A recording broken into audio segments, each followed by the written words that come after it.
Muchas gracias al centro y a Marina en concreto por invitarnos, a Natalia, a Bárbara y a mí, que desde que me enteré que os ibais a juntar y a hacer este seminario, pues me hice fan total vuestra y la verdad que me hizo mucha ilusión el venirme una tarde y estar con vosotros y así. No sé hasta qué punto lo que yo os vengo a contar os va a servir o va a ser útil o no va a ser útil, eso ya me diréis.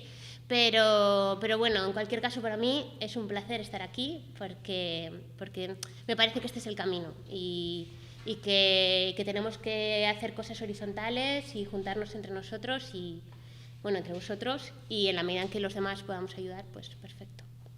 La charla que os he traído no es exactamente de cosas que yo crea que tienen que ir al aula. Es decir, habrá cosas que comentemos aquí que no es necesario que luego se transfieran directamente al aula, pero yo creo que sí que es importante que los profes tengan, somos todas mujeres además, que los profes tengan claro cuando están en el aula pues este tipo de cuestiones, ¿no? Porque obviamente vas a enfrentar el análisis sintáctico de otra manera si tú tienes una visión panorámica más amplia, ¿no? Y tienes claro dónde vas y por qué vas.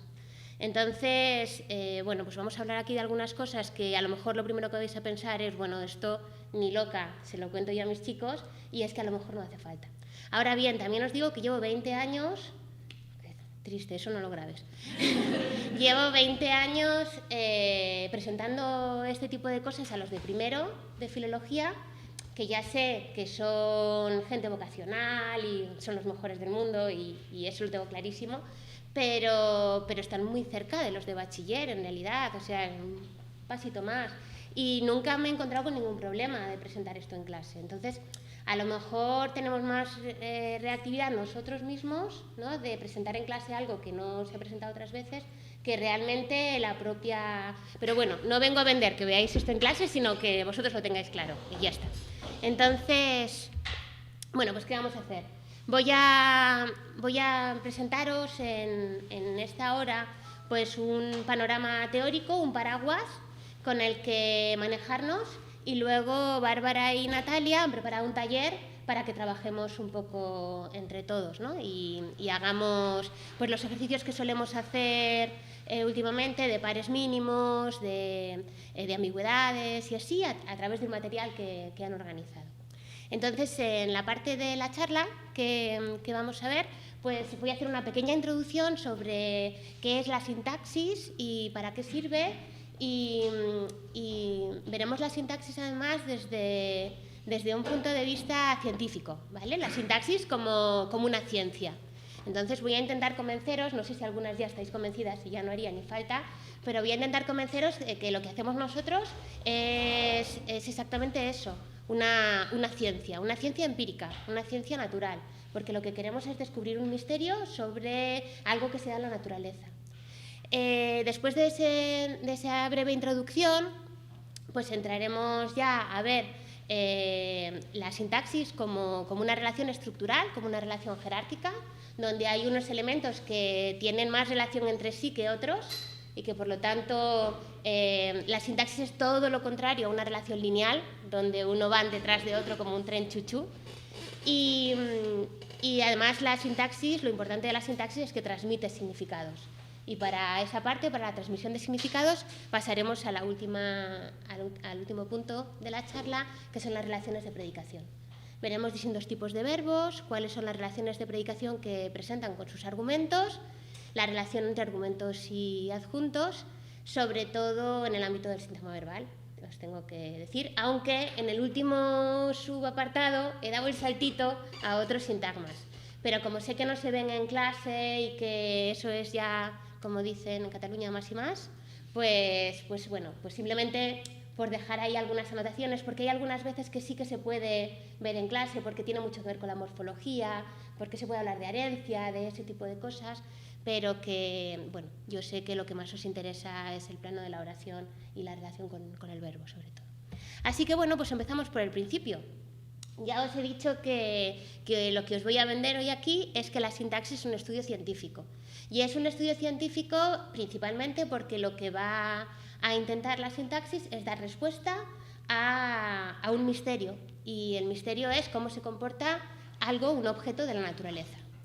En ese sentido, el método que vamos a seguir es el método científico, es decir, experimentación, observación, inducción, deducción, y las respuestas que vamos a obtener van a ser respuestas científicas, es decir, probabilísticas. Aquí no hay zarzas ardiendo, no hay verdades absolutas, no estamos absolutamente seguros de que esto sea un complemento de régimen. Podemos tener una propuesta, una explicación que hasta el momento es la mejor explicación que tenemos. Pero es exactamente lo mismo que les pasa a nuestros compañeros de ciencias naturales, a nuestros amigos químicos, a nuestros compañeros de física. Exactamente lo mismo. Tenemos un misterio, tenemos una explicación que hasta ahora es la mejor que podemos dar y depende de nuestros alumnos que la explicación mejore. Es decir, ellos son el futuro, ellos son los que van a dar las buenas explicaciones dentro de unos años. Hacer ciencia, como decía Google hace unos años, es trabajar en hombros de gigantes. Entonces, nosotros lo que tenemos que hacer es presentar los misterios dentro de clase, despertar el gusanillo para que les apetezca resolver esos misterios y darles herramientas. Pero la respuesta no está, porque si estuviera la respuesta ya en una zarza ardiendo, no estaríamos haciendo ciencia, estaríamos haciendo religión. Entonces, como lo que hacemos en lengua es ciencia, lo normal es que no tengamos todas las respuestas. Eso es lo normal. Y hay que decirlo el primer día. Y habría que decirlo el primer día de primero de primaria. Aquí no tenemos todas las respuestas. Tenemos muy buenas preguntas y algunas buenas soluciones. Buenas, probables, pero que se pueden mejorar, ¿no? Y así, si conseguís que lo vean así, a lo mejor vienen más filólogos también a nuestras aulas, ¿eh? Que yo también lo hago un poco por eso. Bueno, vamos a empezar por cosas facilitas. ¿Estas oraciones son gramaticales o no? Y os lo pregunto como hablantes del español, no como expertas en lingüística ni como profes de lengua, sino como hablantes de español. ¿El chico encontró la pelota? Buena. ¿El chico encontró rápidamente? Mala. ¿El chico encontró en la casa? Mala. ¿El chico encontró la pelota en la casa? Buena. ¿Ana llegó rápidamente? ¿Ana llegó a la casa? ¿Juan cree que Roberto es un caballero? ¿Juan intenta o quiere que Roberto es un caballero? No. ¿Juan intenta, cree o quiere que Juan es un caballero, siendo el Juan el mismo? O sea, el mismo Juan. No. ¿Y Juan intenta, cree o quiere ser un caballero? Sí. Bien, esta respuesta unánime, todo el mundo hemos estado de acuerdo, creo que no se debe a que seamos profes de lengua, sino que se debe a que somos hablantes de español nativas. Si me voy a la calle y les pregunto a la gente por la calle, seguramente me habrían dado, seguro que me dan las mismas respuestas. Por lo tanto, bueno, pues aquí tenemos el misterio. Este es el misterio. ¿Cómo sabe el hablante lo que está bien y lo que está mal? Y esa es la pregunta fundamental que rige nuestra vida como estudiosos de la sintaxis. ¿Cómo es posible que un hablante de 3 años, que no sabe atarse los cordones de los zapatos, sabe perfectamente que esas oraciones son agramaticales? Y prueba de que lo sabe es que cuando viene el papá alemán a recoger a su hijo al colegio y dice algo que es agramatical, los niños de 3 años se mueren de la risa. ¿Y por qué se mueren de la risa de lo que ha dicho el papá alemán? Porque saben perfectamente que es agramatical. ¿De acuerdo?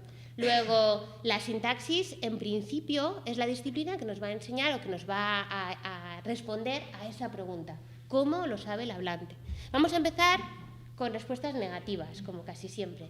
Bueno, no lo sabe porque lo hayan escuchado anteriormente. Esta podría ser una propuesta bastante sensata y bastante buena, ¿no? Si fuéramos por empezar por el principio.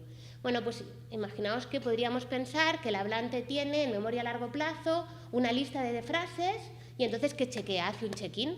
Entonces, oye una frase, ¿la tiene en la lista? Es buena. ¿No la tiene en la lista? No es buena. Bien, no es ese el procedimiento. ¿Por qué no es el procedimiento ese? Porque nosotros podemos saber si una oración es gramatical o agramatical, aunque nunca la hayamos oído. Si estamos viendo un libro de poesía o de novela o de lo que sea y leemos una frase que nunca antes habíamos leído, sabemos si esa frase es gramatical o agramatical. Por lo tanto, no estamos haciendo un check-in de una lista de oraciones.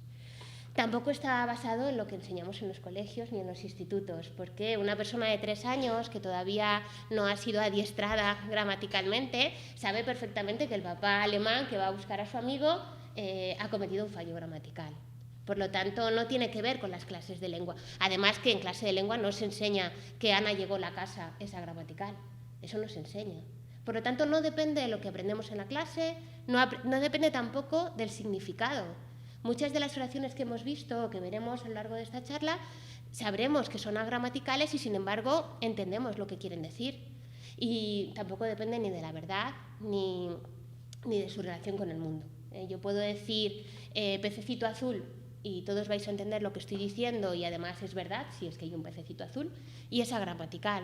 Y yo puedo decir el pececito es verde y ser perfectamente gramatical y ser mentira, porque aquí no hay ningún pececito y tampoco es verde. Por lo tanto, no depende de nada de esto. Tenemos que ver de qué depende. Pero es que además el hablante no solo sabe distinguir entre lo que es gramatical y lo que no es gramatical, es que el hablante sabe muchas otras cosas, sabe un montón de cosas. Y ese es el misterio que tenemos que descubrir. ¿Qué sabe el hablante? Bueno, pues sabe, por ejemplo, reconocer la ambigüedad de las oraciones. Ante una única oración, sabe que puede haber más de un significado. Por ejemplo, la ambigüedad sintáctica. A los chicos yo les pongo siempre la frase que tenéis en la diapositiva, "We need more intelligent leaders", para ejemplificar un poco esto, ¿no? Bueno, pues tenemos un sujeto que somos nosotros, we, el verbo necesitar, el adverbio más, el adjetivo que está antepuesto en inglés, inteligente, y líderes, bueno, como encargados, ¿no? Y yo a los chicos les digo, imaginaos que en vez de estar en un seminario, pues somos una empresa multinacional, que esta es la parte de España, pero los superjefazos están en Estados Unidos, y todos nosotros somos encargados de área. Y entonces ha venido un inspector de trabajo y se ha pegado todo el mes aquí en la chepa mirando cómo trabajábamos y haciendo él sus anotaciones y así. Y el último día, claro, yo esto lo empecé a decir hace 20 años y decía que había puesto un fax. Ahora es el mismo ejemplo, pero pone un correo electrónico. Bueno, pues en ese correo electrónico, como nosotros somos muy cotillas, pues hemos mirado a ver qué ha dicho para los jefazos y el correo electrónico, el fax, en su día era "We need more intelligent leaders". Cuando nosotros hemos leído "We need more intelligent leaders", la mitad nos hemos ido al bar. Hemos empezado a brindar con champán americano, les saludamos con alegría, estamos súper contentos, celebramos una fiesta, etc. Mientras tanto, la otra mitad nos hemos ido a la puerta de la fábrica, nos hemos encadenado, no nos pasará, y están súper enfadados. ¿Y qué nos ha pasado? ¿Quién entiende por qué hay dos reacciones tan tremendamente dispares ante una misma linealidad, un mismo mensaje, que es "We need more intelligent leaders"? ¿Alguien lo ve? ¿Sí? No falta ninguna coma. No, pues se puede entender como que lo que nos hacen falta es más líderes como estos, que ya son de por sí inteligentes. Exacto. O que lo que necesitamos son líderes que sean inteligentes porque los que tenemos no lo son. Exacto. El more puede ir con intelligent leaders, es decir, necesitamos más gente de esta, que somos majetes, inteligentes, tal, entonces seguramente nos van a subir el sueldo, van a traer a más gente, tal, y estamos celebrándolo. O necesitamos líderes, necesitamos encargados more intelligent, es decir, más inteligentes. Bueno, esta ambigüedad se basa, como lo veremos luego, en la distinta estructura, pero esto no hace falta ser lingüista para darse cuenta de que hay dos posibilidades. Y no pasa solo en inglés, pasa en todas las lenguas. En la frase que os he puesto en español, en el sintagma, una profesora de historia americana, pues pasa prácticamente lo mismo. La profesora puede ser española y dar clase de historia americana, o la profesora puede ser americana y dar clase de historia universal. Por lo tanto, los hablantes, esos hablantes que no sabemos cómo lo hacen, que no han sido adiestrados para ello, reconocen la ambigüedad de las oraciones. Y eso es un misterio. ¿Cómo lo hacen? Es un misterio. Más cosas que sabemos los hablantes. Reconocemos el orden adecuado de las palabras. Sabemos que algunas palabras se pueden cambiar en la oración, pero sabemos que unos órdenes son más adecuados que otros, son más gramaticales que otros, son más habituales que otros. Si yo digo, mira, vienen niños, suena bien, pero si digo, mira, bailan niños, pues ya me parece que me ha salido ahí la rama poética o no sé, pero normalmente no hablamos así, ¿no? Diríamos más bien los niños bailan o algo por el estilo, ¿no? Entonces, el tener el sujeto detrás o tener el sujeto delante, ese tipo de cosas, los hablantes saben que hay determinados verbos que lo van a admitir y determinados verbos que no lo van a admitir, ¿no? Entonces, saber de qué depende que el sujeto se pueda poner delante o detrás? ¿De qué depende que el sujeto pueda ir desnudo, que decimos nosotros como niños, o que necesite un artículo, como en Bailan los niños, ¿no? Ese tipo de cosas también las saben los hablantes.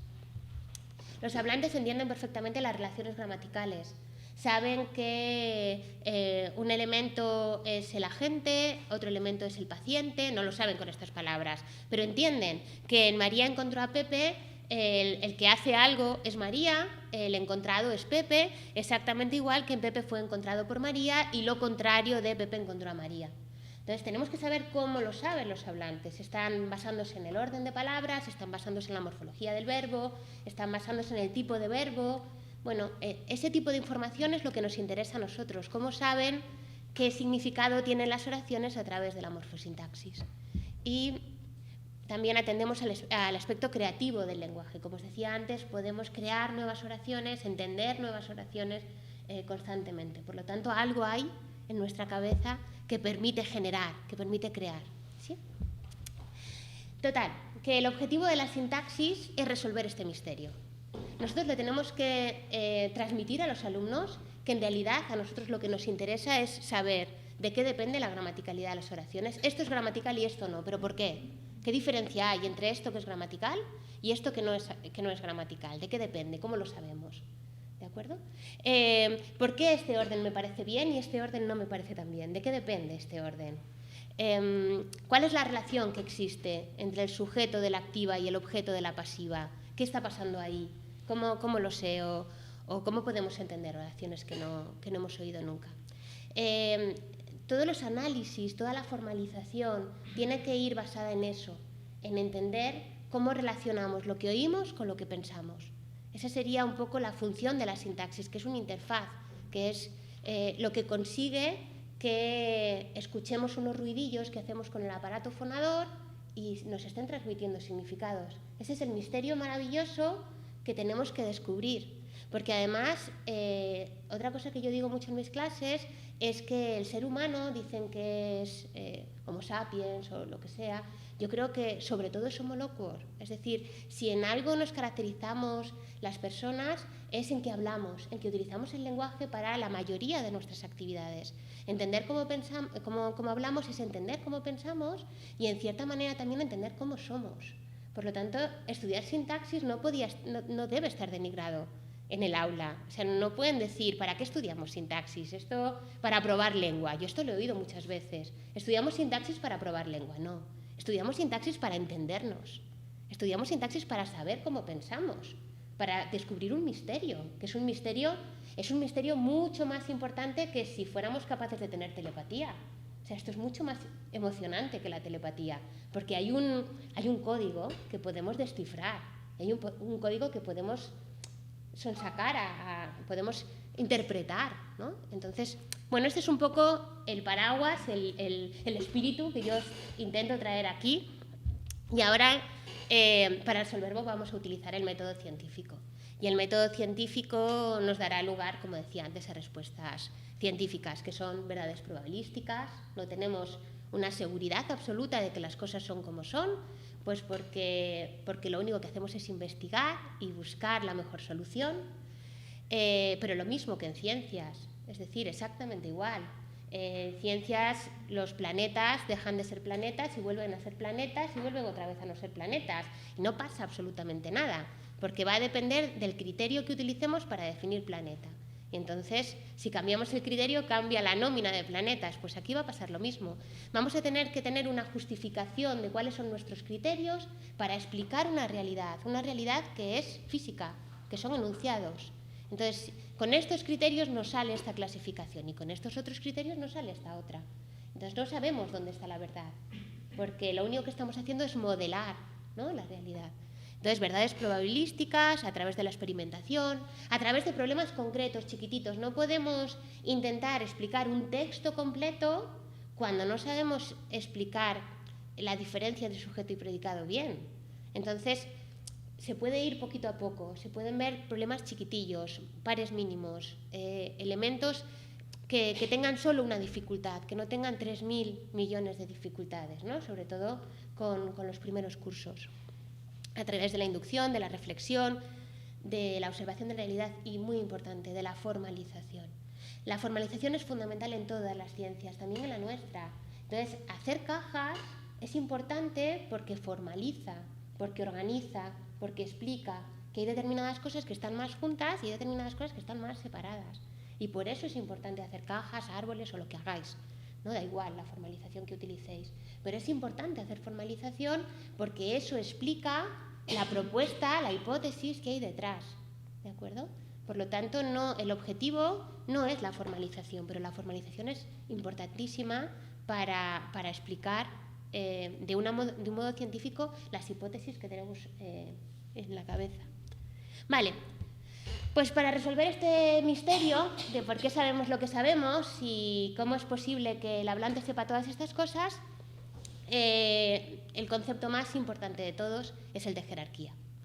Es verdad que los sonidos fluyen uno detrás de otro, es verdad que fluyen linealmente, pero no es menos cierto que para entender esos sonidos necesitamos hacer una estructura, una jerarquía, y que eso es lo que hace nuestro cerebro.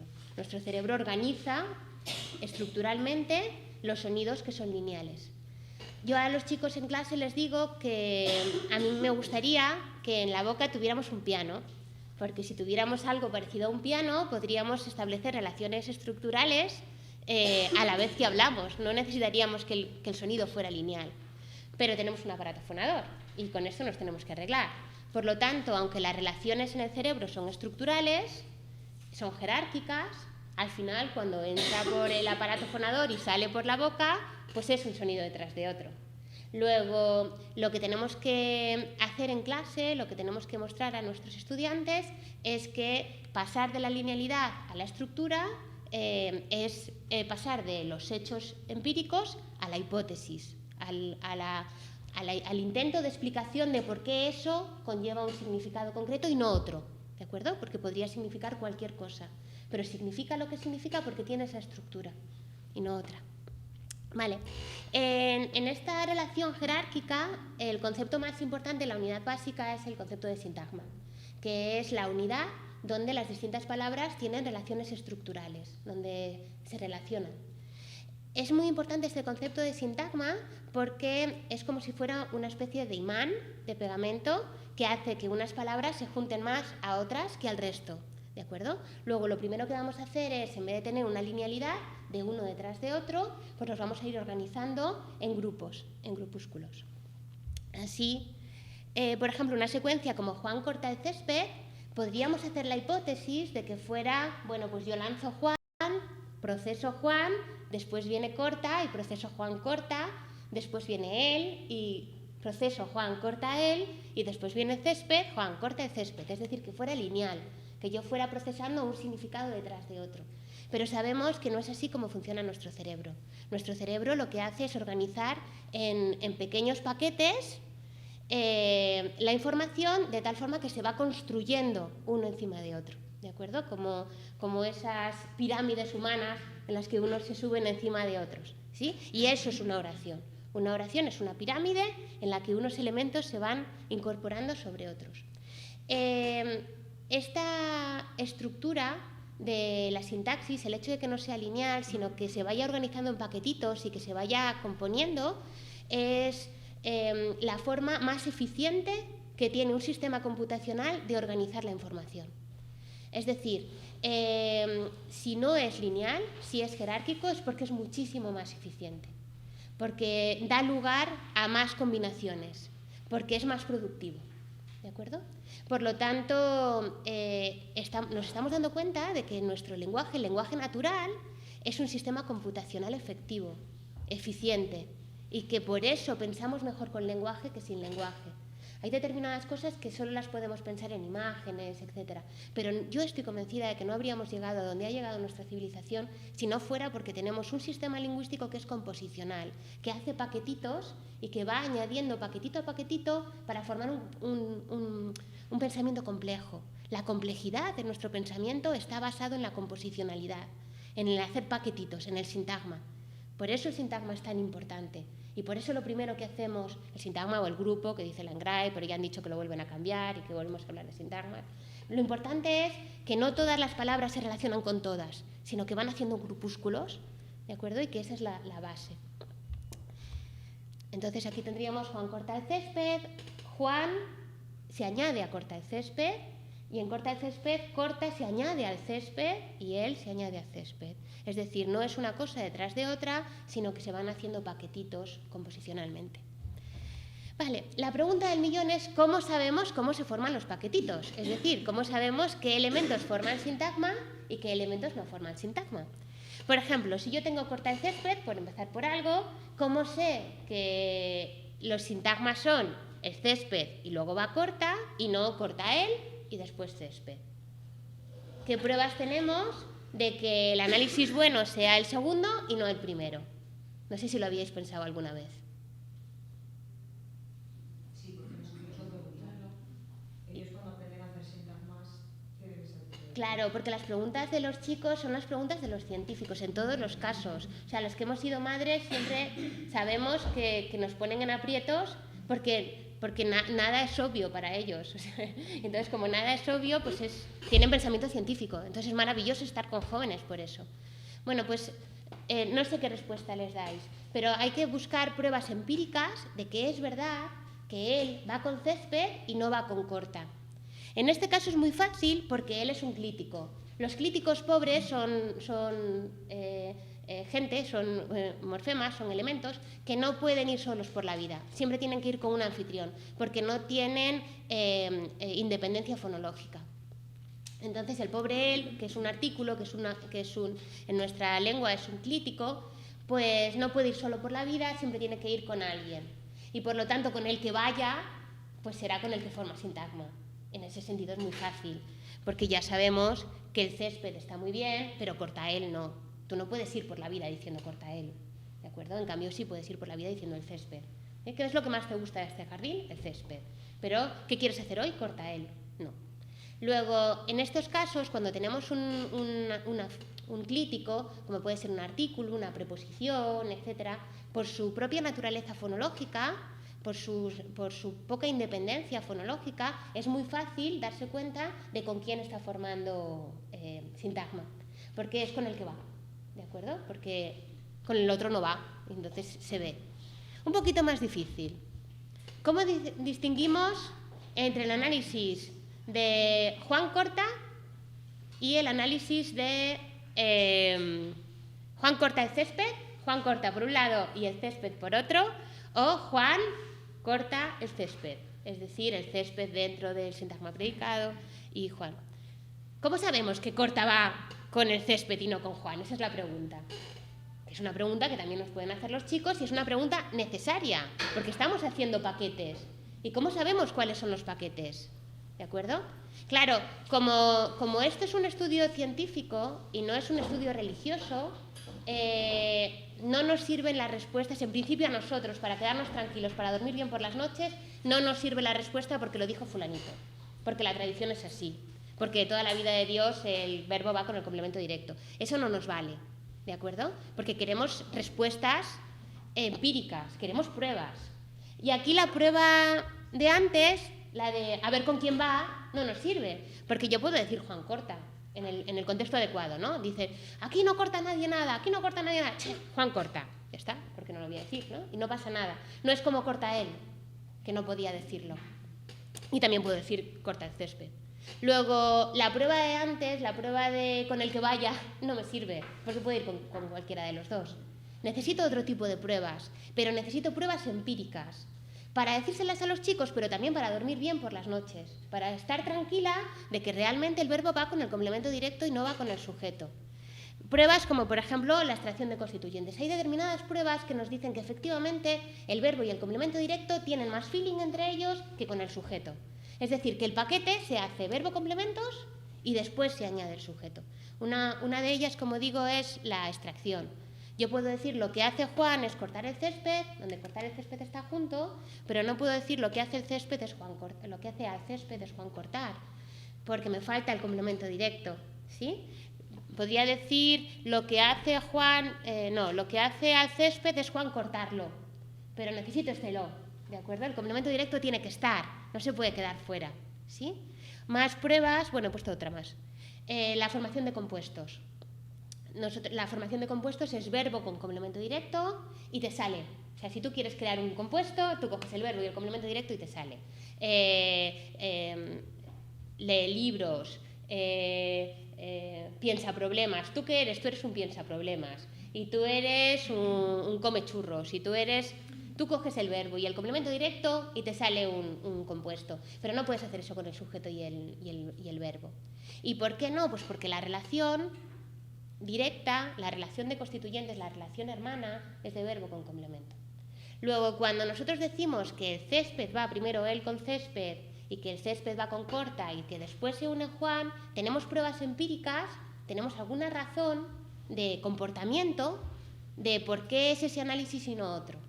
Y eso es lo interesante y eso es lo que nos da, como digo, una base para decir, mira, entendemos Juan corta el césped porque entendemos las palabras, césped, pero también porque entendemos la estructura y sabemos que el que está arriba es el agente o el que está primero es el agente y lo otro es el tema, etcétera, etcétera.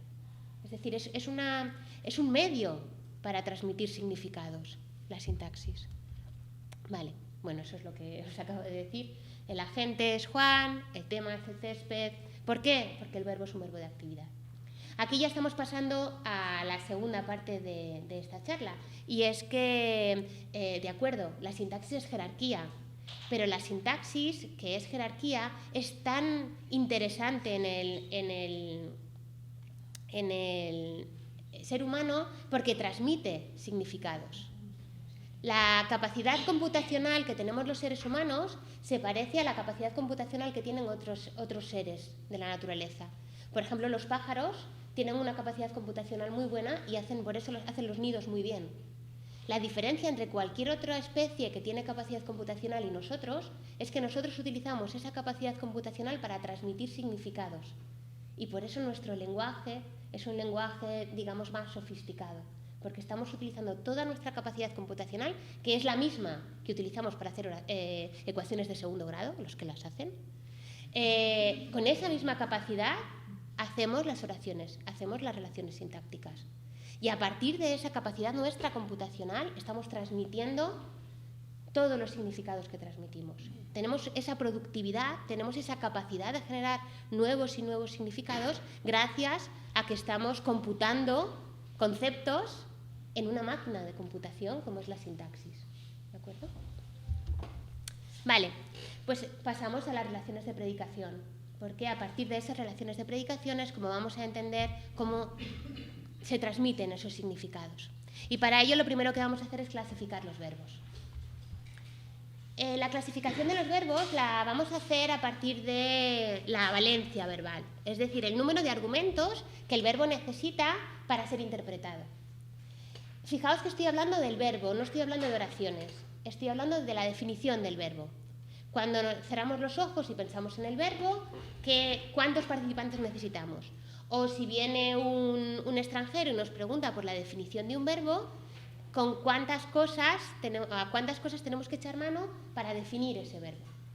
Según ese planteamiento, los verbos atmosféricos, del tipo llover, nevar, granizar, hacer frío, son cero argumentales, en el sentido de que no tienen la necesidad de que haya ningún argumento. Por eso en la foto os he puesto ahí la lluvia, que va ella sola y no tenemos ningún participante. ¿De acuerdo? Son muy pocos. Es una cosa muy extraña. ¿De acuerdo? Los verbos atmosféricos y poco más. Mucho más habituales son los verbos monoargumentales. Los verbos monoargumentales son aquellos en los que para definirlos necesitamos un único argumento. Nacer, por ejemplo, con el que nace, ahí tenemos el pollito, con el que nace ya tenemos suficiente. Bailar con Juan, que es el que aparece siempre en todos nuestros ejemplos, Juan baila, pues con tener a Juan bailando ya tenemos suficiente. Normalmente, cuando los verbos tienen un único argumento, ese argumento es el sujeto. Eso es lo normal. ¿De acuerdo? Juan baila, el pájaro nace, eso es lo normal. Hay un verbo muy raro, que da muchos problemas dialectales, además. Bueno, muchos problemas, mucha variación dialectal, muchos problemas a la normativa, porque el único argumento que tiene va y es el complemento directo, que es como, a ver, no, o sea, si tú eres el único argumento, tú deberías ser sujeto, que es lo que hacen todos. Bueno, pues en este es una marcianada, si me lo permitís, de verbo, porque solo tiene un argumento y sin embargo ese argumento es un sujeto, es un complemento directo, que es el verbo haber. Luego hablaremos sobre ello, pero ya empieza a no extrañarnos que en toda la franja del Mediterráneo diga que han habido problemas. ¿Por qué han habido problemas? Porque ese es el comportamiento normal que uno esperaría de un verbo como haber. Si tienes un argumento, ese argumento es sujeto. Eso es lo normal. Y el comportamiento de haber, por eso decimos que es irregular. Es un caso raro dentro del español, ¿de acuerdo? Que no me estoy metiendo con la normativa, sino que es un hecho que el verbo haber es un verbo raro, ¿de acuerdo? Y que uno entiende la variedad dialectal porque lo normal sería que se comportara como se comporta en esas variedades. Vale, también prototípicos biargumentales con sujeto y complemento directo. Comer, cuando uno piensa en comer, pues piensa ese pobre señor con cara de culpable que se está comiendo una galleta. Cuando piensas en llegar, pues piensas en el que llega, pero también en el lugar al que llega, porque intentad definir llegar sin hablar del locativo, o sea, como si fuera tabú, ¿vale? Entonces, tienes que definir qué significa llegar, pero no puedes decir nada de un lugar. Pues es muy complicado, es muy difícil. Igual de difícil que si intentas definir comer y no puedes decir nada del alimento, ¿de acuerdo? Comer, pues no puedes, necesitas el alimento para definirlo.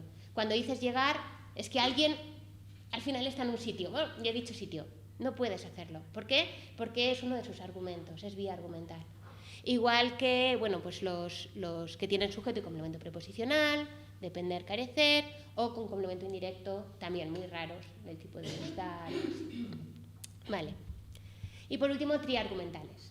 Los triargumentales suelen tener un sujeto, un complemento directo y luego otro tipo de argumento que puede ser locativo, como en traer, puede ser indirecto, como en dar, o puede ser suplemento también en otros casos. Hay algunos autores que han dicho que también hay tetraargumentales, con 4, pero están pensando en comprar, vender, eso que uno compra algo a alguien, de alguien para alguien, tal, no sé qué, pero yo creo que lo podemos dejar en triargumentales, ¿vale? Entonces tendríamos 0 argumentales, monoargumentales, biargumentales y triargumentales. Vale. Esta es la información que tiene el verbo y que se va a proyectar a la sintaxis. Y en la proyección a la sintaxis ya hemos visto que hay como 2 niveles. Por un lado está la proyección del sujeto y por otro lado está la proyección del resto de argumentos. Al sujeto, como ya hemos visto que tiene una relación más lejana con el verbo, le llamamos argumento externo por eso, porque es como el más externo del verbo, mientras que todos los argumentos restantes forman parte del predicado, forman parte del ámbito y por eso se llaman argumentos internos. ¿De acuerdo? Bueno, pues vamos a ver primero como cuestiones alrededor del sujeto y después cuestiones alrededor del resto de argumentos. Vale, hay 2 aspectos sobre el sujeto que no se ven en el aula de secundaria, que yo no sé si se deberían ver en el aula de secundaria, no vengo aquí a vender la moto de que tengáis que decírselo, que me parece fundamental que sí que conozcan los profesores de secundaria y bachillerato y que luego, si no hay que darlo porque ya se dan bastantes cosas, pues ya está, pero que tengáis la información y que tengáis la clarividencia de entenderlas, eso sí me parece importante. Hace 20 años que las doy en el aula, entonces hay algunos que ya las habéis oído, pero yo lo traigo por si acaso. La primera cuestión es que todas las oraciones tienen sujeto. Esa es una hipótesis, como todo en ciencia, también en sintaxis, una hipótesis que la ponemos por 2 razones. Una, porque nos viene muy bien para la teoría, es decir, si tienen todas las oraciones sujeto, nos evitamos que haya excepciones, todas las oraciones son iguales, y en todas hay sujeto y predicado, y prau, ya está. No tenemos que, luego están las no, son todas iguales. Y eso, cuando hacemos ciencia, siempre viene bien. O sea, lo que uno hace cuando hace ciencia o lo que uno intenta es que sea lo más sencillo posible. Pero después, la segunda pata necesaria es que haya alguna evidencia empírica, porque si no yo me podría inventar mi mundo y no tener nada que ver con cómo se comportan después las oraciones. No vale que yo diga todas las oraciones tienen sujeto y coja a las oraciones que parece que no lo tienen y las meta debajo de la alfombra. Eso no lo puedo hacer. Tengo que tener evidencias de que en esas oraciones también hay sujeto. Y eso es lo que vengo a venderos aquí, a ver si os parece interesante o no. no es tan importante que yo os convenza de que todas las oraciones tienen sujeto, como que veáis un poco el planteamiento, la reflexión, el tipo de evidencias que hay que poner encima de la mesa cuando uno decide si todas las oraciones tienen sujeto o no las tienen. Es decir, no es tan importante el marco que uno use, sino el modo de actuar. Que tengáis esa misión de encontrar evidencias y de encontrar pruebas que avalen un poco la propuesta teórica que estáis planteando o que estáis llevando a clase. Vale, la primera prueba. La primera prueba se basa en los morfemas flexivos del verbo. Nosotros sabemos que el verbo tiene morfemas flexivos de tiempo, aspecto, modo, voz, y todo eso es información del verbo. El verbo, en su evento, en lo que él describe, está en pasado o en presente, está en modo indicativo o modo subjuntivo, está en voz activa o voz pasiva, etc. Pero luego tiene número y persona. Y el número y persona no es suyo. Es decir, el verbo no está en tercera persona. El verbo no es tercera persona. El verbo es un verbo, es un evento. ¿De dónde le surge al verbo esa información de persona y de número? Le surge, como bien sabéis, porque está concordando con alguien.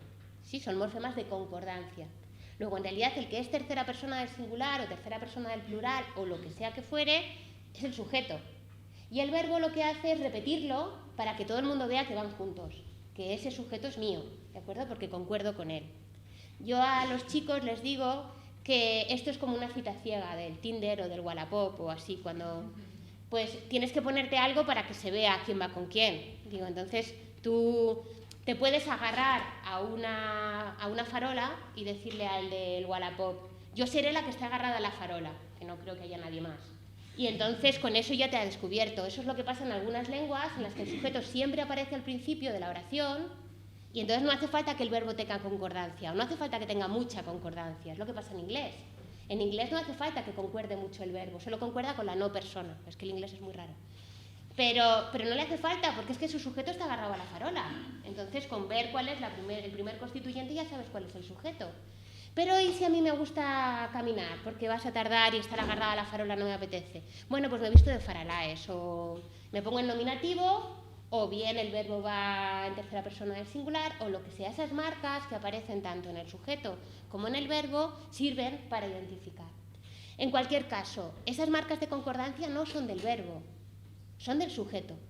Luego, el hecho de que llueve, nieva y graniza tenga marcas de concordancia, digamos que no es una prueba, no intento deciros que sea una prueba, no es una prueba de que haya sujeto, pero qué bonito sería si hubiera un sujeto, porque ya que está concordando, que concuerde con alguien, ¿no?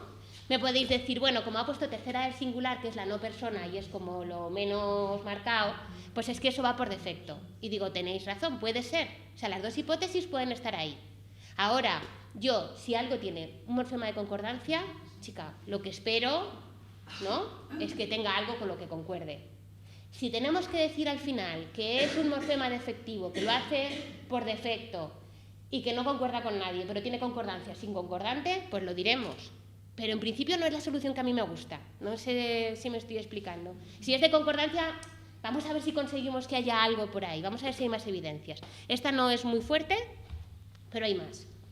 Si nos ponemos a mirar a nuestro alrededor, en otras lenguas, ¿qué pasa? Bueno, pues en otras lenguas, como en inglés, estos verbos sí tienen sujeto. Entonces, podéis decir, bueno, vale, en esas lenguas hay sujeto, pero en nuestra lengua no. En español no hay y en inglés sí. Ese it rains. Vale, vamos a ver, fijaos, si yo digo que en español llueve tiene sujeto, ¿qué es lo que estoy diciendo? Lo que estoy diciendo es que cuando yo pongo llueve, en realidad hay un sujeto que no se pronuncia y que no se interpreta. Es decir, que es un sujeto meramente sintáctico. Con eso lo que estoy diciendo es que la semántica va por un lado, la fonética va por otro y la sintaxis tiene su lugar. Y lo que estoy diciendo es que aquí hay un sujeto que no se interpreta, no tiene significado y no se pronuncia. ¿Vale?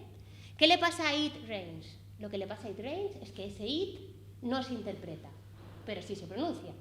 ¿De acuerdo? Es decir, es como ese que yo creo que está ahí, pero pronunciado. Entonces, yo puedo decir, bueno, es que ahí se pronuncia y aquí no. Eso es ad hoc. ¿Es ad hoc o no?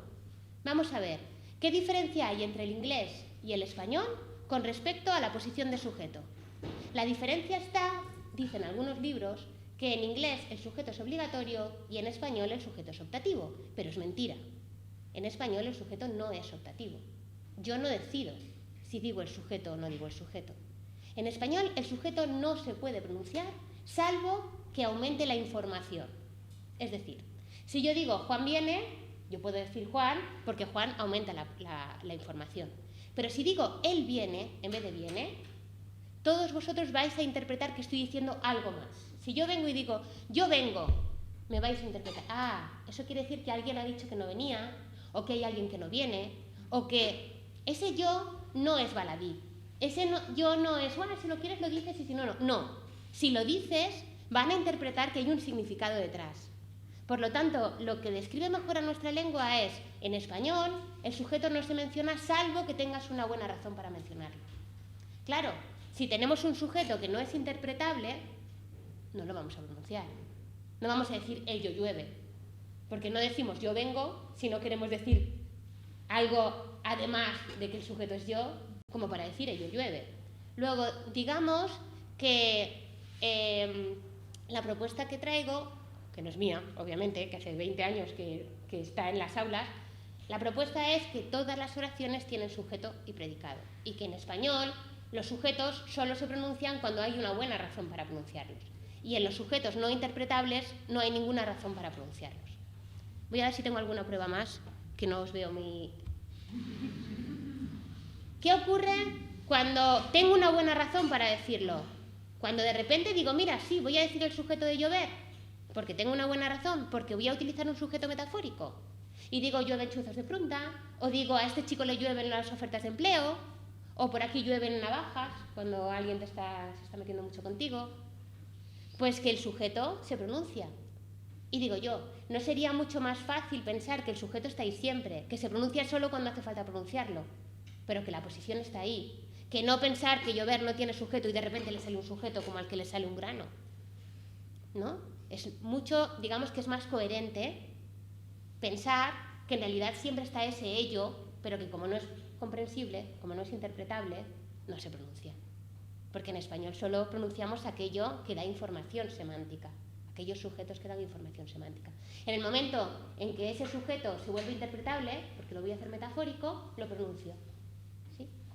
Vale, ¿qué hemos conseguido con esto? Sí. Es que me estoy acordando, no recuerdo ahora qué gramática es, que considera que las oraciones impersonales no existen, si las impersonales con se, y que ese se en realidad es un pronombre que hace como lo estoy inventando. No. Sí, la mención de sujeto. Sí. Es que no quiero llegar a eso. No quiero llegar a eso porque se podría entender muy bien también ello se vende. ¿Vale? En se vende casas, que cada vez se utiliza menos, por otra parte, porque casi todas las de se, ahora los chicos y la gente lo reformula en pasiva y dice se venden casas. Yo a mis hijos les digo lo de se vende casas porque está dando ahora el impersonal y dice mamá, así no habla nadie. Y es verdad que es más difícil, tienes que tener algo que no tenga objeto, tal, pero podemos mantener que está ello se vende, igual que ello hay, o quiero decir que es verdad que se plantea que ese se ocupe esa posición, pero más que ocupe esa posición, yo creo que lo interpretaría más bien como que bloquea esa posición, ¿de acuerdo? Más que como que es el sujeto realmente, hola soy el sujeto, porque no está ni en caso ni en nada que sea el sujeto, que es un elemento que bloquea que esa posición pueda aparecer en un sujeto determinado. No sé si me tengo que acercar más aquí. ¿No?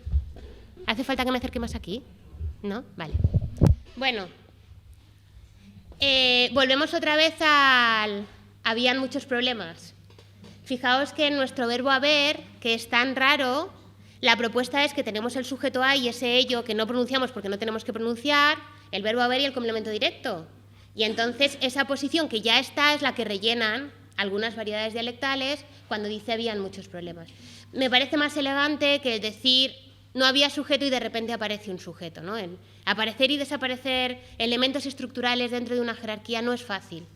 Por lo tanto, ya os digo que no hace falta que ahora vayáis a clase y digáis ni en la EBAU se va a pedir, ni nada por el estilo, no existen las oraciones impersonales, pero es simplemente para que veáis otra forma de reflexionar sobre la sintaxis y decir qué ganamos si decimos que todas las oraciones son iguales.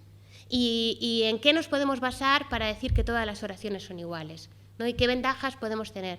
Pues es ventaja porque cuando luego estudian inglés, pues ya se darán cuenta, claro, es que en español no se pronuncian los sujetos y no hace falta, pero en inglés, como hace falta pronunciarlos, le pongo un it, que el it es súper raro. Ellos muchas veces no se lo plantean, o a lo mejor no lo preguntan, tendríamos que tener aquí profesores de inglés, pero es un pronombre muy raro para nosotros, ¿no? El ir por la vida diciendo ello llueve o ese tipo de cosas. Pero si en lengua española han visto que es que está el sujeto y el predicado y que en español solo se dicen los sujetos cuando dan información y con los verbos que no tienen sujeto, o sea, cuando no hace falta no se pone, pues, es que en esta lengua hace falta. Vale, pues entonces me invento uno. ¿De acuerdo? Entonces, no sé, otras cosas que veremos ahora también intentan eso, que los chicos puedan aplicar lo que vemos en clase de lengua española en otras clases, porque en realidad es el mismo sistema. O sea, han aprendido español porque están aquí, pero si hubieran estado en otro lado habrían aprendido otra lengua como lengua materna. Luego, no puede ser tan distinto, en realidad, la explicación, ¿no? Vale. La segunda cosa que no se suele decir en el aula de secundaria, pero que creo que vosotros tenéis que tener en cuenta, que muchos de vosotros ya tenéis en cuenta, es que no todos los sujetos son iguales. Es decir, que a pesar de que decimos que el verbo tiene sujeto, cuando decimos el verbo tiene sujeto, en realidad podemos estar queriendo decir cosas muy distintas. Decimos que tiene sujeto porque concuerda con el verbo. Es decir, el constituyente que concuerda con el verbo es el sujeto. Pero más allá de eso, podemos tener dos tipos de sujetos muy claramente diferenciados. Por un lado tenemos los sujetos de los verbos sinergativos y acusativos. Los sinergativos, me ha dicho Mendívil que les llame intransitivos puros para que nadie se asuste cuando vean el vídeo. Bueno, pues los intransitivos puros, los intransitivos de toda la vida, los de bailar, nadar, correr, ese tipo de verbos. Y también los acusativos, los de sujeto y complemento directo. Estos sujetos, como les digo yo a los chicos, son sujetos prototípicos, lo que uno esperaría encontrar en un sujeto, ¿no? Dicen, viene un sujeto a comer, ¿qué esperarías? Pues que sea activo, que sea volitivo, que controle, que aparezca delante del verbo, que necesite artículo, ¿no? Un sujeto como Dios manda. Pues estos son los sujetos que tienen los verbos sinergativos y acusativos, nadar, cortar, etc. Pero luego están los otros, unos sujetos que, pobrecicos, son sujetos porque concuerdan con el verbo, pero en todo lo demás se comportan como si fueran complementos directos. No tienen control, no tienen volición. Si hay movimiento es el objeto que se mueve, no es el que controla y mete y saca, no. Es el pobre que va andando y entra y sale. Puede aparecer detrás del verbo, puede aparecer sin artículo. Y ahora veremos, cumplen casi todas las pruebas, las cumplen como si fueran complementos directos. Estoy pensando en los sujetos de los verbos inacusativos, del tipo enfermar y del tipo entrar. Esta diferencia entre unos sujetos prototípicos que hacen lo que uno esperaría de un sujeto y estos otros pobres sujetos que parecen más objetos, explica una gran cantidad de fenómenos sintácticos. O sea, es un pequeño esfuerzo de decir dos tipos de sujetos, ¿vale? Es un esfuerzo, es un poco más, pero explica tantas cosas que uno a veces piensa que es que merece la pena, yo creo que es más importante esta diferencia que la diferencia que se ha visto tradicionalmente en la clase, que es de verbo transitivo, verbo intransitivo, que luego no sabes muy bien si Juan come es transitivo o intransitivo porque no lo has aparecido, porque tal, porque no sé qué. Esta diferencia entre los dos tipos de sujetos realmente es muy efectiva y es muy productiva. Vamos a ir viendo cosas. Vale. Como os he dicho, se puede comparar con otras lenguas, para los hablantes de catalán o para los que estudian italiano o para los que estudian francés. Muchos de vuestros alumnos estudiarán francés como segunda lengua. Los verbos inacusativos, los que tienen sujeto raro, hacen el pretérito perfecto con el verbo essere del latín. Mientras que los verbos inergativos y acusativos, los del sujeto potente, las hacen con avere. Luego, ver que hay dos tipos de sujetos y que se comportan distinto en español y ver que además eso es lo que explica el pretérito perfecto del francés, yo creo que puede ser muy efectivo en el aula y que puede dar cuenta, ¿no?, de claves, de decir, ahí va. Entonces, yo francés no sé, pero en italiano pues se dice ho mangiato una mela, porque comer es acusativo, es ergativo, y por lo tanto tenemos un sujeto de verdad, ¿no?, el que come, y en cambio se dice sono arrivato, porque arrivare, llegar, es inacusativo, y yo soy el pobre sujeto que me muevo, ¿no? Que no me mueve nadie, me muevo. O en castellano antiguo, ¿no? Pues los mozos son idos a comer y nos han deixado solos. Pues son idos, un acusativo, y nos han deixado. En el español actual no tenemos esta diferencia, hacemos el pretérito perfecto con habere, pero en castellano antiguo sí la teníamos, y en otras lenguas muy emparentadas con nosotros también la tienen, ¿no? Entonces yo creo que merece la pena ver esta diferencia y hacer ese guiño, ¿no? a la asignatura de francés, por ejemplo. La morfología también nos ayuda. En español podemos decir corredor, porque es un sujeto de los buenos, pero no podemos decir desaparecedor o enfermador.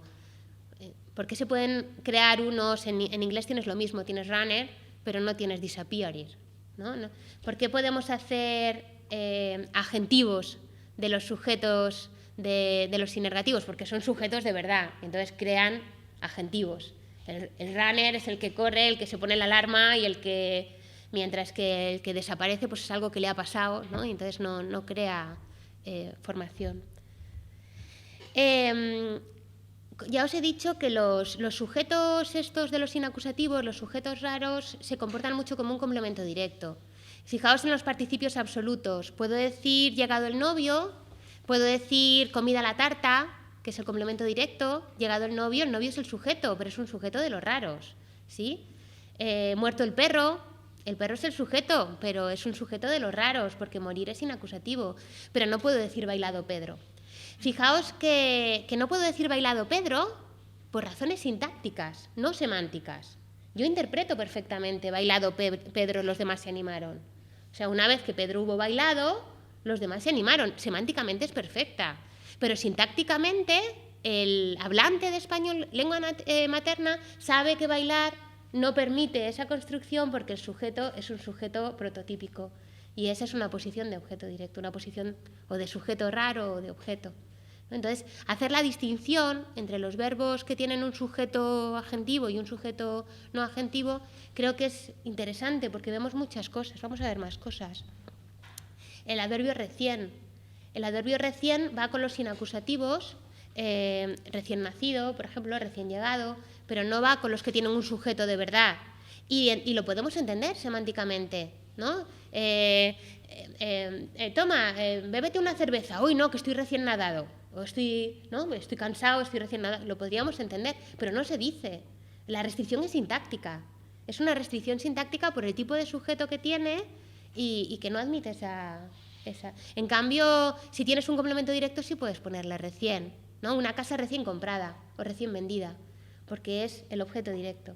Luego con recién van o los objetos o los sujetos raros, que parecen objetos. En lenguas como catalán, no sé si aquí hay algún hablante de catalán, lengua materna, o no.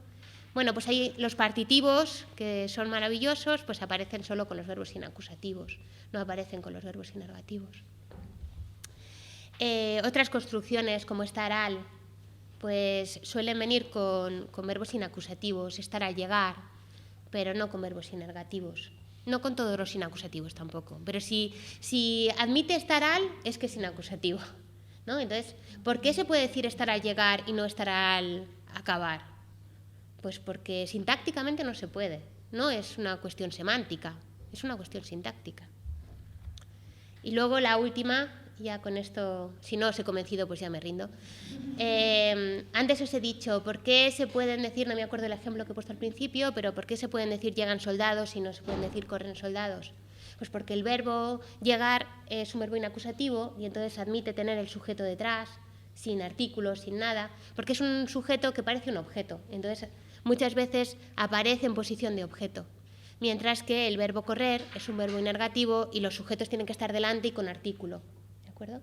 Entonces, digamos que el hablante nativo lo que hace es reconocer el tipo de verbo con el que está trabajando. Y al reconocer ese tipo de verbo sabe las restricciones que tiene y son restricciones distintas. Vale. Hasta ahí lo del sujeto, que todas tienen sujeto y que hay dos tipos de sujeto en realidad. El resto de argumentos son internos. Nos encontramos complementos directos, complementos indirectos, complementos de régimen, el famoso complemento locativo argumental, que creo que ya todo el mundo conoce como CLA, que aparece en llegar o en poner. Y luego hay también otros argumentos minoritarios de los que yo no he hablado en la EBAU porque son muy pocos y entonces con no ponerlos en el examen ya está. Pero es como mal en portarse mal y ese tipo de cosas, ¿no? Que están intenta definir portarse sin decir el adverbio, sin decir que hay un modo de portarse, es imposible, ¿no? Entonces es algo que necesita el verbo, ¿no? De hecho, cuando decimos Juan se ha portado, significa que se ha portado muy bien, ¿no? O sea, incluso cuando es tácito, el adverbio está ahí interpretable. Vale. Bueno, pues hasta aquí los argumentos, que es como la familia, ¿de acuerdo? Tienes al predicado y su familia, que son los argumentos internos y el argumento externo. Pero luego tenemos que añadir todos los adjuntos, los famosos complementos circunstanciales. Para distinguirlos, bueno, simplemente algunas pinceladas. El complemento directo y el complemento de régimen y el complemento locativo argumental siempre son argumentos, porque está en su definición. El complemento indirecto, sin embargo, a veces es argumento y a veces no. En dar es argumento, alguien da algo a alguien, pero luego hay muchas veces que el complemento indirecto aparece como un adjunto, como en Juan me cocina. Ese me no es un argumento. Cocinar no necesita que sea a alguien, como dar. ¿Veis la diferencia, no?, entre cocinar y dar? Dar es hacer que alguien tenga algo, es hacer que cambie algo de lugar y que al final lo tenga alguien. Cocinar no. Cocinar, tú puedes cocinar sin que haya nadie que lo vaya. Entonces, cuando tenemos Juan me cocina, ese me no es argumento del verbo, es un adjunto. No hace falta que lo deis en clase, que digáis que hay dos tipos pero sí hace falta que vosotras lo tengáis claro y que veáis la diferencia entre argumento y adjunto. Porque si lo veis en el indirecto, que no hace falta, lo veréis en el locativo, que sí hace falta, ¿no? En el locativo, todos los locativos argumentales son argumentales, obviamente. Pero digamos que la dificultad está en separarlo, en distinguirlo del complemento circunstancial del lugar. Vale, los verbos que no son locativos no llevan complemento locativo argumental.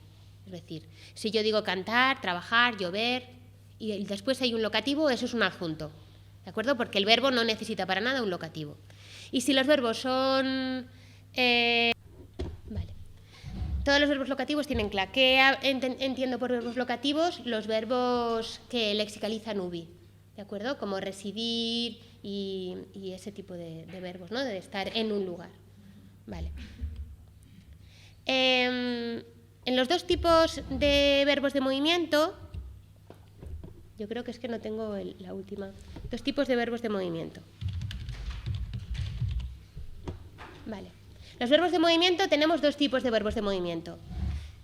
Los que lexicalizan un lugar a dónde, sí, es que esta no es la última versión, al final. A ver. Ya está. Yo creo que ya no hay más errores. Ya perdonaréis. Vale. Los verbos que lexicalizan un lugar a dónde, como en llegar, salir o poner, pueden ser inacusativos o pueden ser acusativos, ¿no? Llegar, salir son inacusativos, poner es poner algo en algún sitio, y siempre tienen CLA, porque estamos lexicalizando el lugar final. Sin embargo, los verbos que lexicalizan un modo de moverse, como nadar, bailar, correr, ahí no tienen argumento locativo, ¿de acuerdo? Luego, si vuelvo atrás, la diferencia entre CLA y complemento circunstancial del lugar está en el verbo, ¿de acuerdo? Si el verbo no tiene nada que ver con la localización, será un complemento circunstancial del lugar. Si el verbo está lexicalizando un lugar en donde, residir, vivir, etc., será un complemento argumental, porque lo necesita. Y en los de movimiento, que son un poco los más raros, si lexicaliza el lugar final, tiene argumento locativo, y si lexicaliza solo cómo se mueve, la manera de moverse, entonces es un complemento circunstancial, porque no necesita el lugar. Yo puedo decir bailar y no necesito decir dónde. En cambio, no puedo decir sacar sin decir que es extraer de algún sitio. Yo no puedo definir sacar sin utilizar un locativo, ¿sí? También lo podéis encontrar con la diferencia entre inacusativos y inergativos. Los verbos que no tienen CLA son los verbos inergativos, correr, bailar, nadar.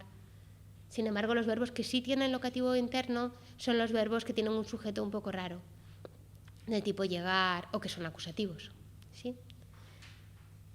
De tal forma que la diferencia entre inacusativos e inergativos también nos ayuda para saber si un verbo tiene cla o no tiene cla. No sé si me he quedado sola. Vale. Yo con el verbo nadar no lo veo tan claro. Vale, porque aquí hay una diferencia entre el español, por ejemplo, y el inglés. Parece que no te estoy contestando, pero te prometo que te estoy contestando. En inglés, tú puedes decir yo nadé hasta la orilla, ¿sí? Pero en inglés casi todos los verbos son de manera de moverse y luego dices el lugar final. Y por eso tenemos como la... bueno, pues una partícula, ¿no?, que dice si estás arriba o estás abajo, ¿no? Entonces dicen he danced into the room, ¿no? Él bailó y al final estaba into the room, al final estaba dentro de la habitación. Nosotros para decir he danced into the room diríamos él entró en la habitación bailando. ¿Sí? ¿Se ve? Entonces, es verdad que la acción en inglés y en español es la misma. Es verdad que hay una persona que está bailando y que al final está dentro de la habitación. Pero la forma de lexicalizarlo es muy distinta. En un caso se está lexicalizando el lugar final, entró, que significa estar al final en un sitio, y dejas fuera cómo entró, bailando. En inglés se lexicaliza la manera de moverse, bailó, y dejas fuera, con un sintagma preposicional, el lugar final, into the room. ¿Vale? Entonces, cuando tú dices él nadó hasta la orilla, lo que estás lexicalizando en el verbo es como si fueras una inglesa. Estás lexicalizando la manera de moverte. No estás lexicalizando dónde acabas hasta el final. ¿Sí? Porque si no sería nadar la orilla. Si realmente tú estuvieras lexicalizando que al final acabas en un sitio, tú dirías Juan nadó la orilla. Pero no es lo que dices. Dices Juan nadó, que lo importante es el movimiento, y dices hasta la orilla. Lo importante es el movimiento, pero sí que lleva implícito un significado de lugar. Claro que sí. Porque no puedes nadar sí, en el aire ni claro, en una sala. por supuesto. Pero yo lo que digo es, no tengo un producto, ¿puedo utilizarlo? Sí, vale. Tú tienes la misma, bueno, lo voy a hacer nadando, lo que va a salir. Así está nadando, no me dediqué a Bellas Artes por algo. Vale. Tú tienes esto y tú tienes cómo se mueve y dónde llega. ¿Vale? Y da igual que esté nadando, que esté bailando, que lo pongo bailando, o que esté corriendo. Esto es famoso. Vale. ¿Y dónde llega? ¿Vale? Entonces tienes dos informaciones. Uno es cómo y otro es a dónde está al final. ¿Sí? Y entonces el verbo no puede lexicalizar todo. Tiene que elegir. Si el verbo ahí se pone en una tesitura, ¿qué hago? ¿Lexicalizo cómo me muevo o lexicalizo dónde llego? Entonces, si lexicalizo cómo me muevo, voy a tener un verbo inergativo, es decir, intransitivo puro, es decir, con sujeto potente, con sujeto prototípico y sin ningún otro complemento. No necesito el lugar, porque estoy haciendo la manera. Y la manera está dentro, ¿vale? Que es nadar, bailar, correr, ¿de acuerdo? Y si yo quiero decir dónde acaba al final, si yo quiero decir esto, necesitaría una preposición. Hasta la orilla o lo que sea, ¿de acuerdo? Sin embargo, otra posibilidad sería lexicalizar esta parte, ¿sí? Y dejar esto fuera, con un gerundio, por ejemplo. Y entonces dice llegar. O si fuera dentro de un sitio, entrar. Si fuera arriba, subir. Si fuera abajo, bajar. Si fuera afuera, salir. ¿De acuerdo? Pero en todos esos verbos, llegar, salir, entrar, etc., estoy lexicalizando esto. Y entonces este pobre verbo tiene un sujeto gradico que puede aparecer detrás, que no necesita llevar artículo, que parece un complemento directo, que se mueve y necesita también mover. Necesita mover. Entonces es llegar a casa, entrar en casa, salir de casa, subir a casa. ¿Vale? Bien, y luego que quieres decir que lo haces bailando, nadando, corriendo, lo dices fuera. ¿De acuerdo? Luego, En español casi todos son así, hay muchos así, y en inglés hay muy poquitos así.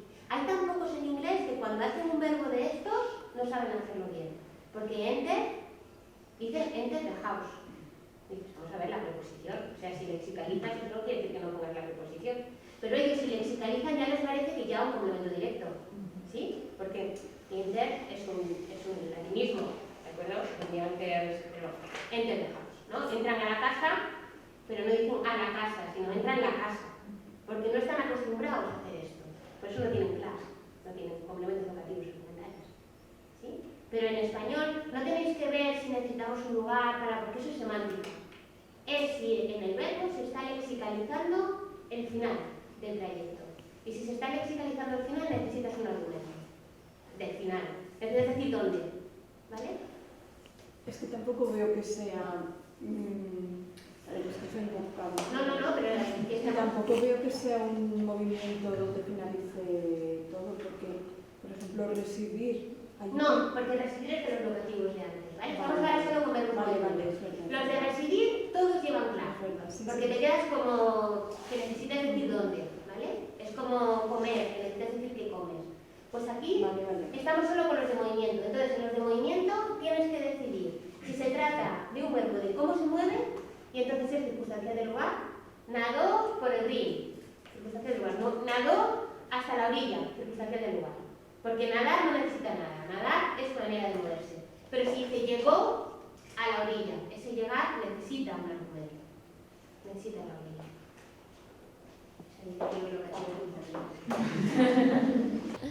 Bueno. Vale. ¿Os parece que pasemos a los adjuntos? ¿Sí? Yo quería traer aquí, no sé cómo voy de hora. ¿Alguien sabe cómo voy de hora? Ya llevo una hora. Tú te tienes que ir, Óscar, ¿no? ¿Estás bien? Sí, vale. Bueno, pues sigo. A mí me gustaría hablar aquí en los adjuntos de dos tipos de adjuntos. Yo no sé si los veis en clase, no sé si están en el currículum, si no están.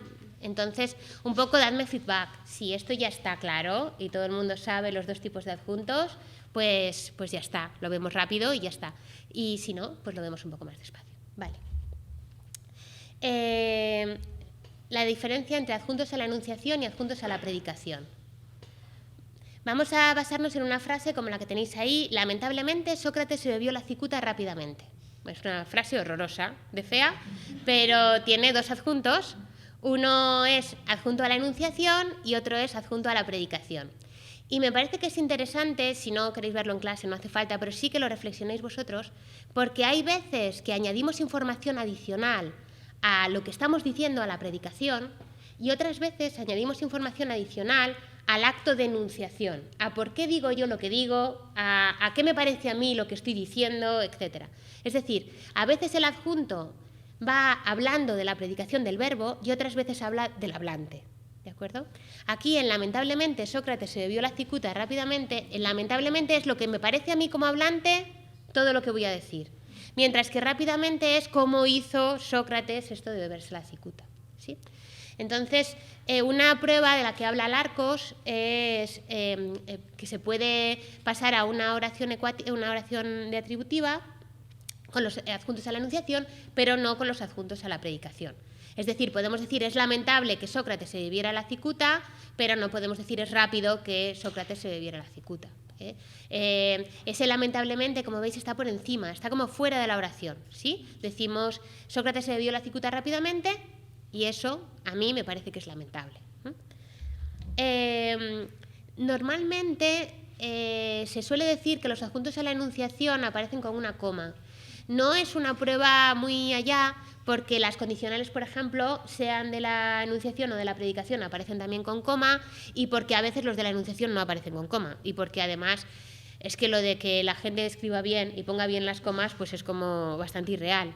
Sí que es verdad que si estamos escuchando en lengua oral, los adjuntos a la enunciación tienden a ser una unidad fonológica en sí misma, suele haber una pausa más marcada, ¿no? en la onda sonora. Entonces, todo ha terminado, desgraciadamente, es diferente a todo ha terminado desgraciadamente. ¿De acuerdo? Si hacemos la pausa es como me parece a mí que haya terminado, todo ha terminado y me da pena, y si no hacemos la pausa es que ha terminado de una determinada manera, pero igual yo, que soy mala persona, pues estoy muy contenta de que haya terminado todo desgraciadamente, ¿no? Puede ser, felizmente todo ha terminado desgraciadamente, ¿no? Entonces, la coma puede ayudar, pero bueno, así. La negación afecta a los adjuntos a la predicación, no afecta a los de arriba, claro. El asunto no ha terminado desgraciadamente, de hecho ha terminado felizmente, pero el asunto no ha terminado, desgraciadamente, no quiere decir que a mí me parezca bien que no haya terminado, sino todo lo contrario, ¿no? Entonces, eso, es como que está fuera de la oración y entonces no le afectan las cosas que pasen dentro de la oración, ¿no? Como que está en otro nivel. También los adjuntos normalmente pueden contestar a las preguntas de cómo, de dónde o de por qué o lo que sea, y los de la enunciación no. Entonces, ¿cómo bebió Sócrates la cicuta? Pues rápidamente, pero no lamentablemente. Sí.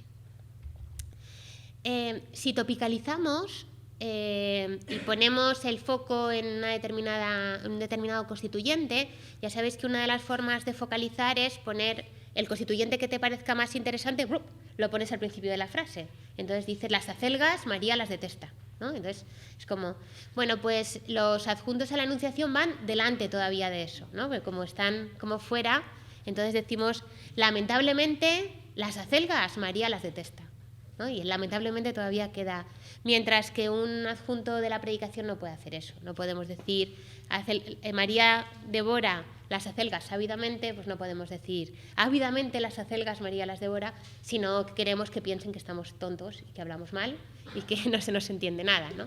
Entonces, en principio, los adjuntos a la enunciación, como veis por todas las pruebas, son adjuntos que quedan fuera de la oración, ¿sí? Y es interesante porque dan lugar a muchos dobles, a muchos pares mínimos, ¿no? Porque una cosa es hablar de la predicación y otra cosa es hablar de la enunciación, y es muy interesante por eso. Aquí tenéis algunos ejemplos más divertidos. Si digo si tienes hambre y pollo en la nevera, pues ¿qué pensáis que es? ¿Un adjunto si tienes hambre es un adjunto a la enunciación o a la predicación? Muchas veces esto lo pregunto en primero y los chicos dicen a la predicación, porque es una condicional. Entonces digo, qué bonito es ese mundo en el que vivís vosotros, que me gustaría vivir a mí, en el que si tienes hambre hay pollo en la nevera y si no tienes hambre el pollo desaparece y se va a casa de otro que sí que tiene hambre, ¿no? Efectivamente, si tienes hambre es un adjunto a la enunciación, porque lo que tiene que ver es con por qué yo digo lo que digo. Si tienes hambre te interesará saber que hay pollo en la nevera, si tienes hambre te digo que hay pollo en la nevera. En cambio, si Juan ha ido al mercado habrá pollo en la nevera es una de la predicación. Si Juan ha ido al mercado habrá pollo y si no ha ido al mercado pues no habrá pollo porque yo no he ido a comprar, ¿sí? Lo mismo con las causales. Ha llovido porque el suelo está mojado, no es una causal a la predicación porque las nubes no están pues mirando, ¿no? Y dicen, ahora que lo tienen mojado llovemos. Ahora no lluevas ahora que lo tienen todo seco.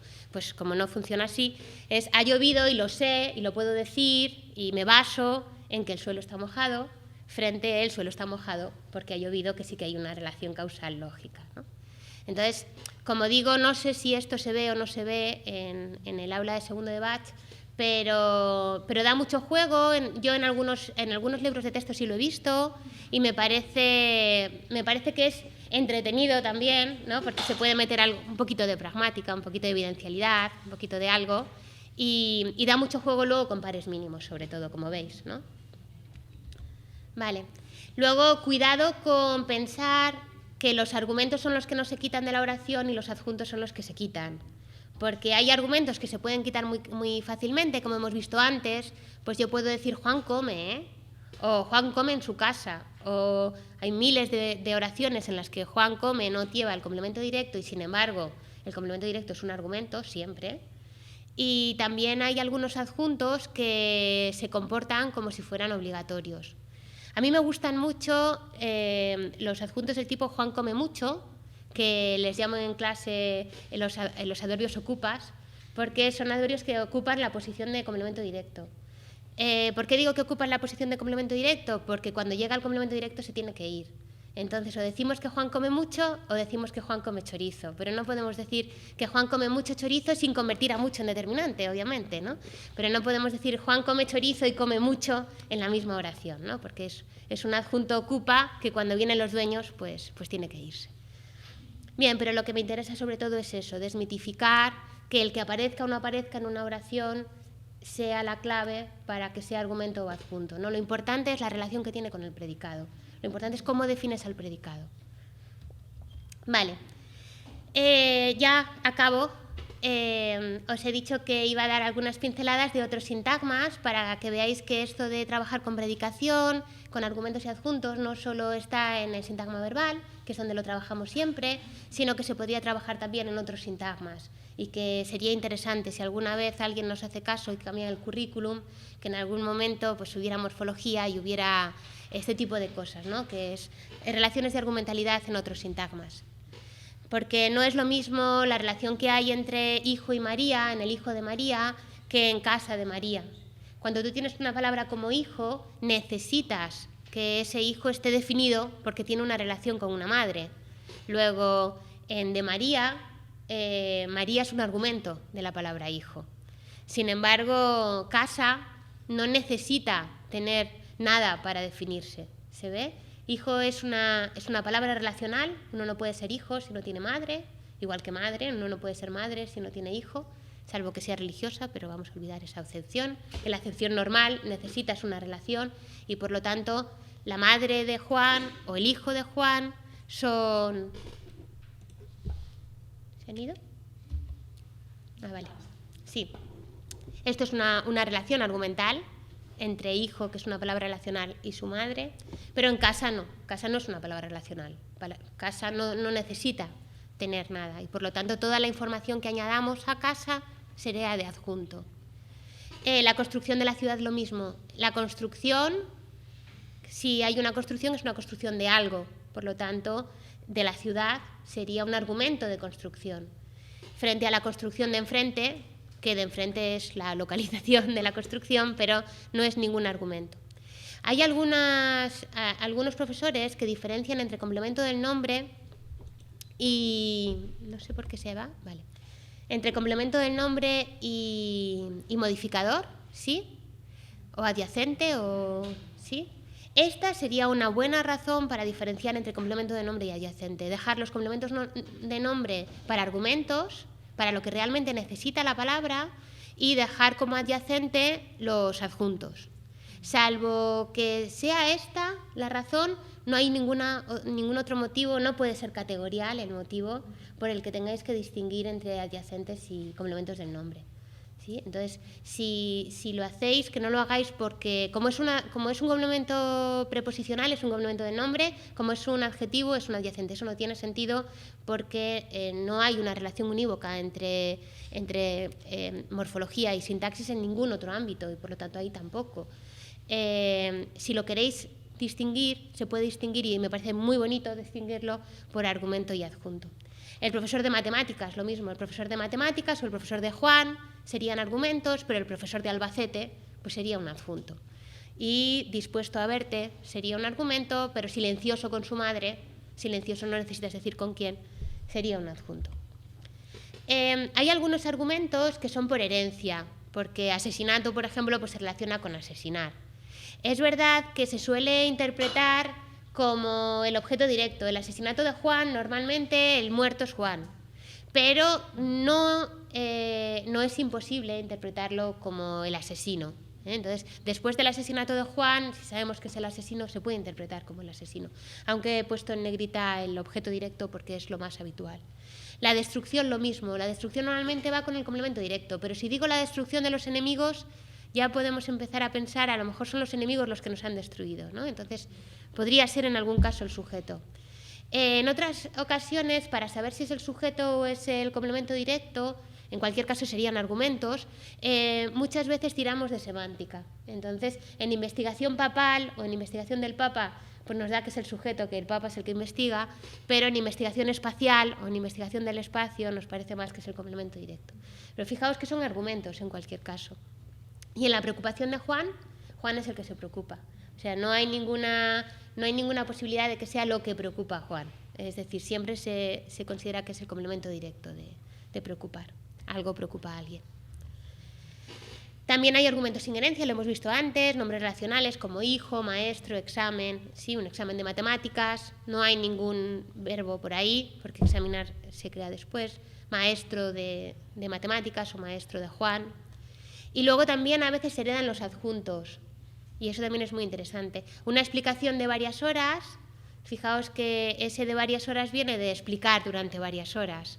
Sin embargo, una explicación de 100 páginas pues no, es un adjunto que no tiene herencia, no viene del verbo. Y lo mismo con la construcción de varios meses frente a 5 toneladas o incluso el examen, ¿no? de varias horas o de 5 páginas con relación a examinar. Bueno, pues eso es todo. Espero haber ayudado un poquito y ahora pasamos al taller. Gracias.